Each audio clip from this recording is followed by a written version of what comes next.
오늘 본문의 말씀은 아내와 남편에 대해서 성경은 우리에게 가르쳐주고 있습니다. 여러분, 최초의 부부는 언제 시작됐을까요? 바로 아담과 하와입니다. 하나님이 천지를 창조하신 다음에 아담을 창조하셨지요. 창세기 2장 18절에 보면 이렇게 말씀합니다. 사람이 혼자 사는 것이 좋지 아니하니 내가 그를 위하여 돕는 배필을 지으리라. I will make him a helper fit for him 이라고 말하고 있어요. 자, 그는 돕는 사람을 만든다고 했는데 여기서 중요한 단어가 있습니다. 하나가 더 들어가는데 그냥 헬퍼, 그냥 도와주는 도우미가 아니라 누굽니까? fit for him 이라고 말하고 있어요. 원어로는 에젤레게드라는 단어를 기록하고 있습니다. 그 말의 뜻이요, 그에게 걸맞는 도우미, 그에게 딱 적합하게 맞는 돕는 사람이라는 것입니다. 그리고 하나님은 누굴 만들게 되죠? 하와를 만드시게 된다라는 겁니다. 아담을 위해서 전혀 새로운 인간을 만드신 것이 아닙니다. 하나님이 아담을 흙으로 만드셨던 것처럼, 그래, 그러면 내가 너를 돕는 하와도 흙을 한 줌 주워다가 똑같이 나도 흙으로 빚어서 하와를 만들어겠다. 하나님은 전혀 다른 개체의 사람을 만든 것이 아니라 어떻게 만드십니까? 아담이 깊은 잠에 들자 그의 갈빗대를 취해서 그 아담으로부터 똑같은 성질의, 똑같은 인격의, 그와 가장 잘 맞는 하와를 창조하셨다는 것이에요. 그렇다면 하나님이 기뻐하시는 부부의 모습은 무엇일까요? 창조의 모습 그대로 서로가 한 몸임을 깨닫고, 이 사람이 나와 가장 잘 맞는 사람인 것을 깨닫고 서로 사랑하고 돕고 서로 섬기는 관계가 돼야 된다는 것입니다. 너랑 나랑 다른 게 무엇인지, 이 사람과 내가 틀린 게 무엇인지, 고향이 틀리고 출신이 틀리고 배운 게 틀리고 가정 환경이 틀리고 틀린 것 찾다 보면은 행복한 가정 될 수 없습니다. 나하고 맞는 것이 무엇인지, 그래도 하나님이 fit for him, 가장 그 사람에게 핏한 사람, 우리가 옷을 입을 때 핏이 좋네, 잘 맞네 하는 것처럼 우리에게 가장 맞는 사람, 나에게 가장 맞는 사람을 하나님 우리에게 허락하셨다라는 것을 깨달을 때에 비로소 행복한 가정이 될 수 있다는 것이죠.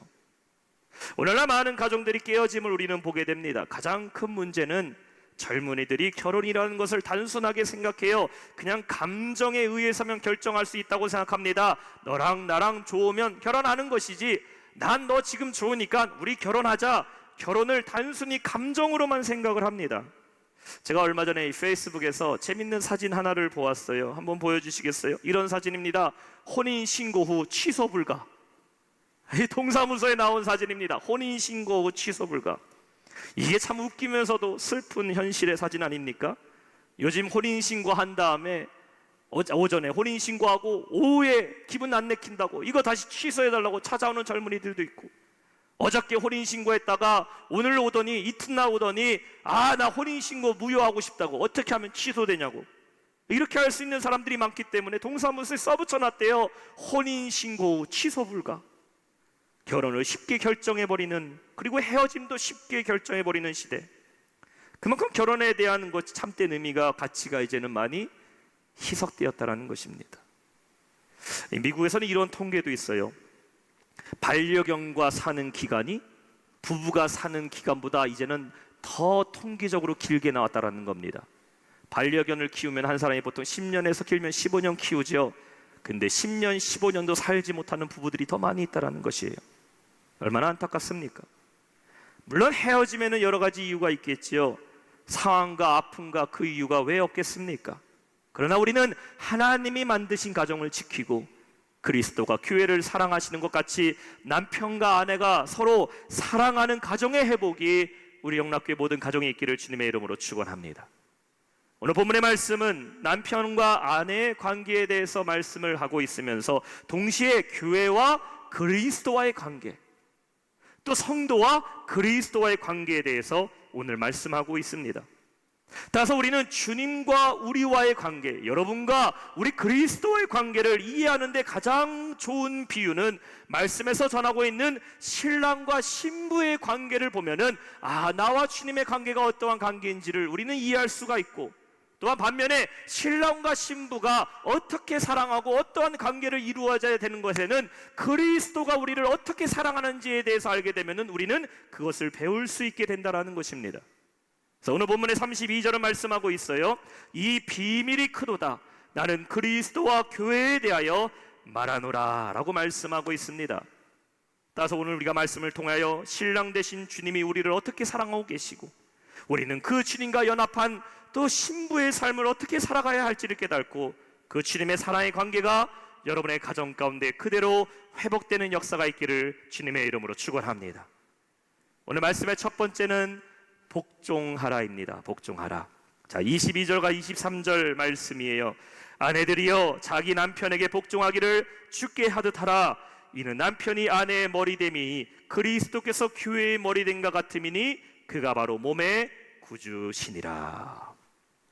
성경은 아내들에게 남편에게 복종하라라고 말씀을 하고 있습니다. 근데 여러분, 흔히 복종하라라고 말하면요, 좋아하는 사람 아무도 없습니다. 누가 좋아하겠습니까? 내가 로봇가 아닌 이상, 내가 기계가 아닌 이상 누군가에게 내가 복종해야 된다라는 것, 내가 누군가에게 굴복해야 된다라는 것, 모두가 다 싫어하는 겁니다.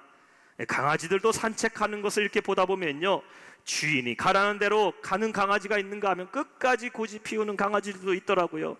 공원에서 운동하다 보면요, 어떤 아주머니가 자기 등치보다도 훨씬 큰 강아지를 데리고 나왔습니다.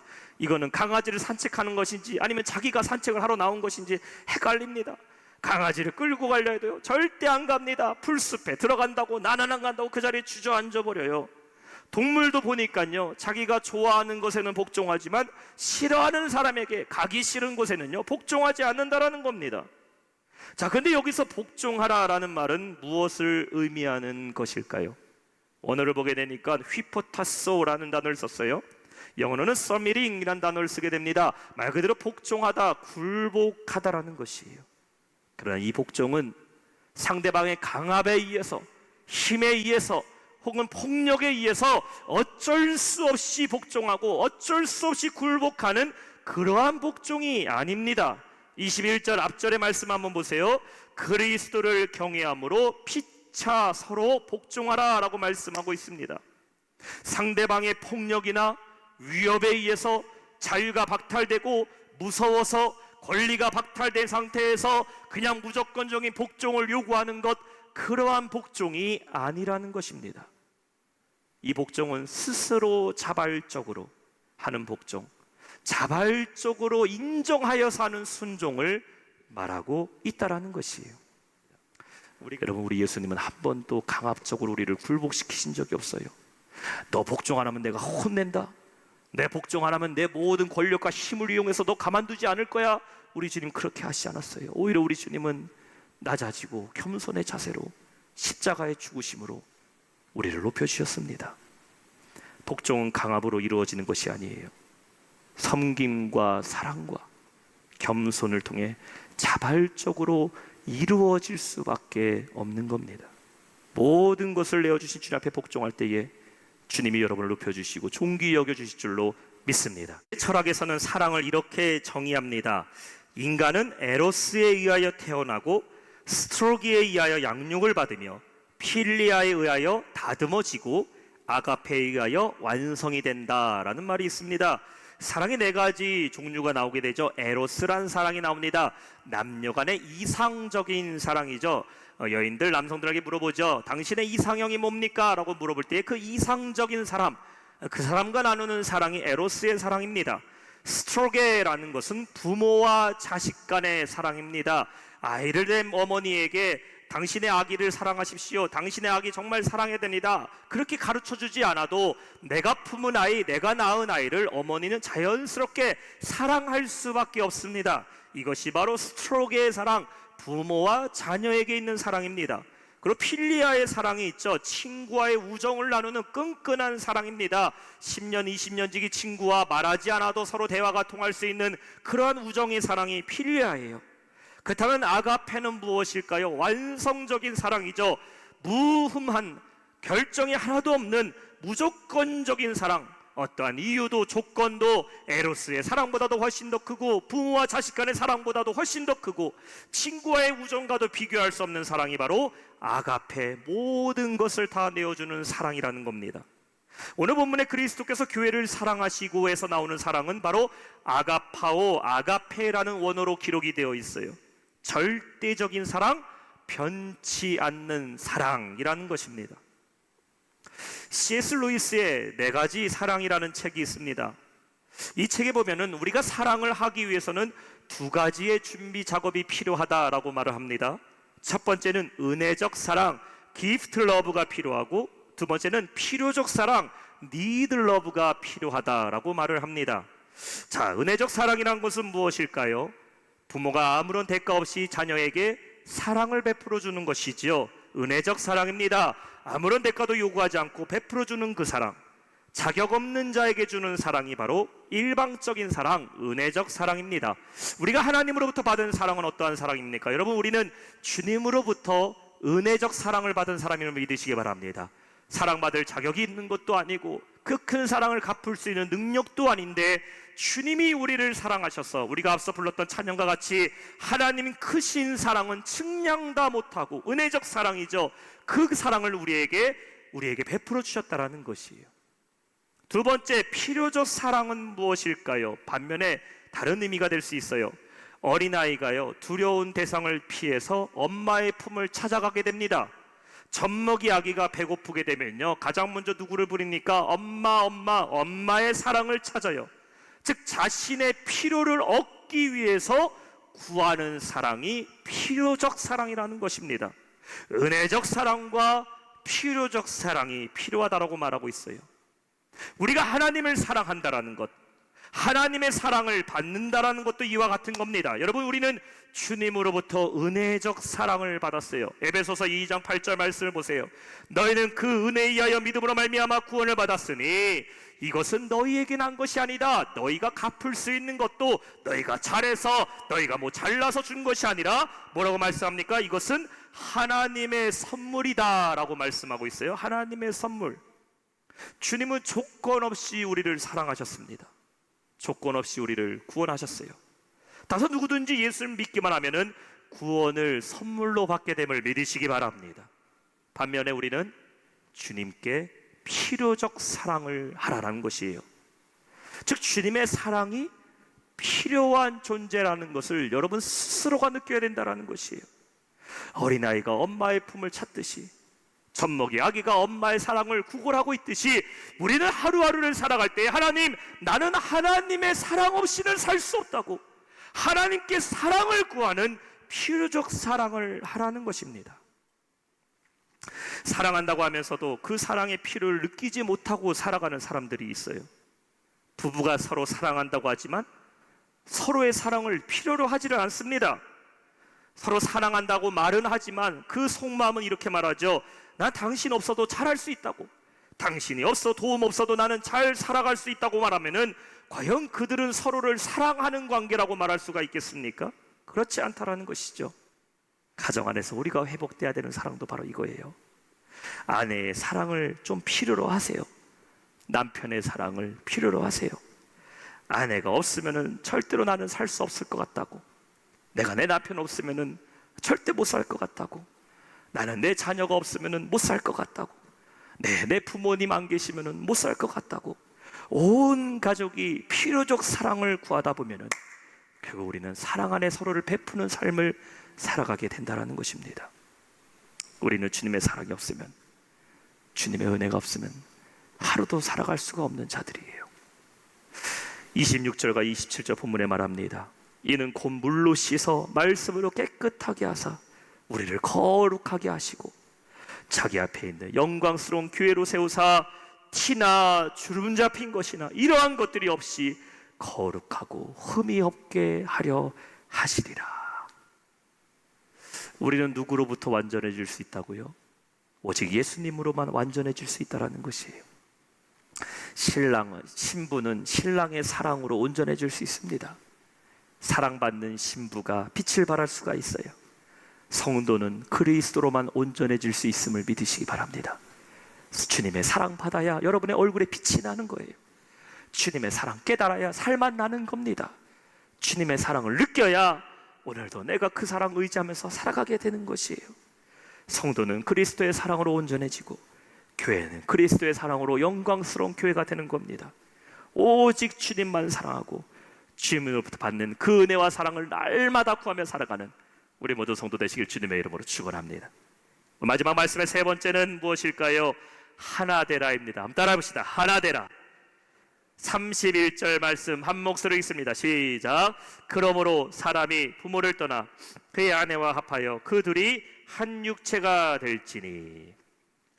부가 된다라는 것은 하나가 된다라는 것입니다. 각자의 인생을 살아가던 사람들이 한 가정에 모여 서로가 하나가 되는 것입니다.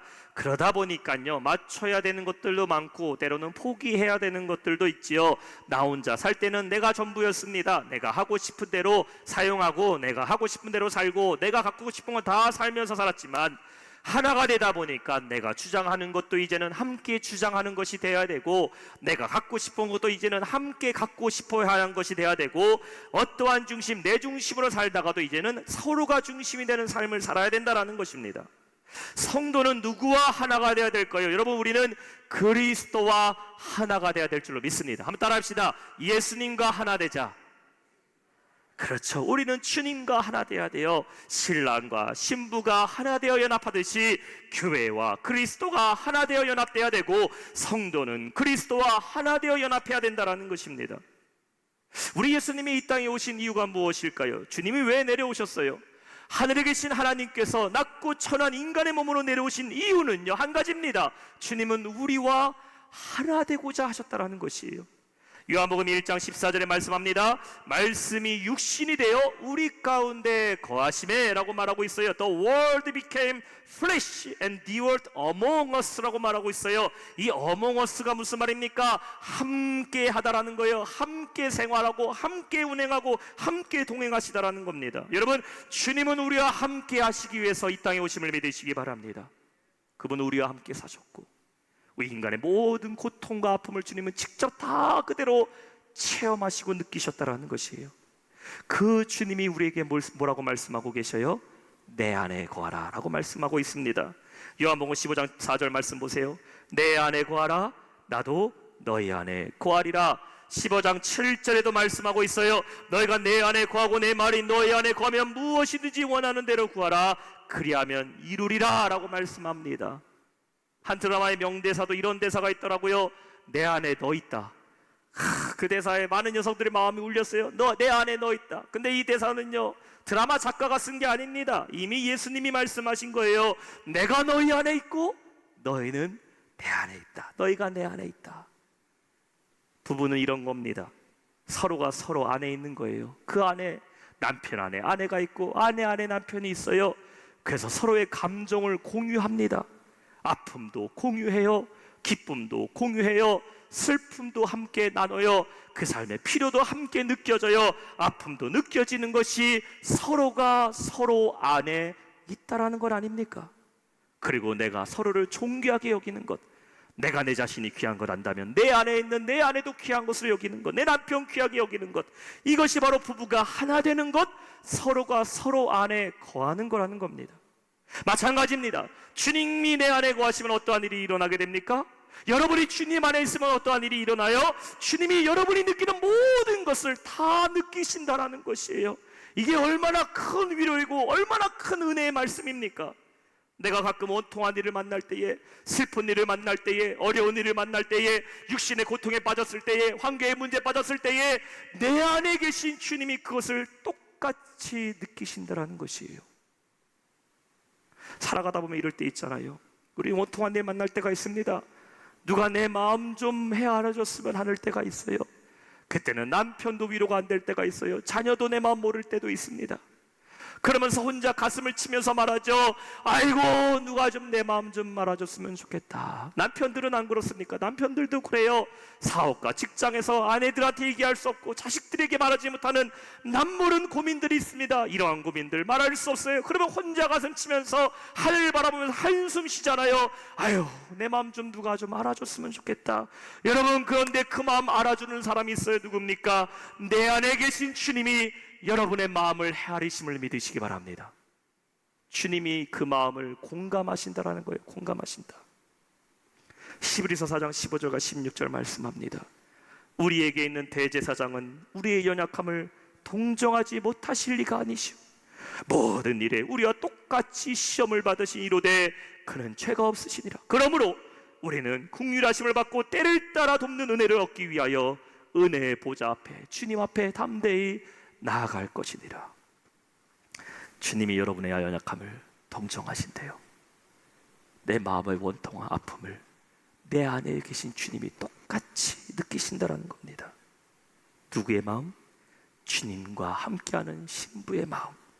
신랑이신 예수님께서 공감하시고 느끼시고 헤아리시고, 우리 주님은 그냥 느끼시는 것만으로 끝나는 것이 아니라 여러분의 문제를 해결하시는 분이심을 믿으시기 바랍니다.